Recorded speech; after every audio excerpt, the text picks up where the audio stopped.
গরম তেলের মধ্যে 5 ফোড়ন দিয়ে দিলাম, দুটো শুকনো লঙ্কা, আলুগুলো ভেজে নেব, সেদ্ধ করে নেব, সিমগুলো দিয়ে দেবো, বেগুনগুলো দিয়ে দেবো, এবার ভালো করে নাড়াচাড়া করে ভেজে নেবো। সঙ্গে পেঁয়াজগুলো দিয়ে ভালো ভালো করে নেবো। বন্ধু আপনারা আমার সবজিগুলো ভাজা ভাজা হয়ে গেছে, এবার আমার সবজিগুলো ভাজা ভাজা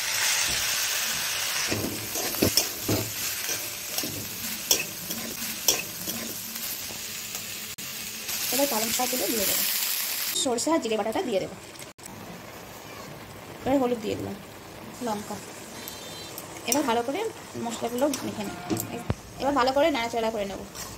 এবার সামান্য একটু চিনি দিয়ে দেবো, এবার ভালো করে নাড়াচাড়া করে নেব। বন্ধুরা আমি কিন্তু শাকের মধ্যে জল দিই না, শাকের আমার ঘুগনি আর পালং শাকের তরকারি রেডি।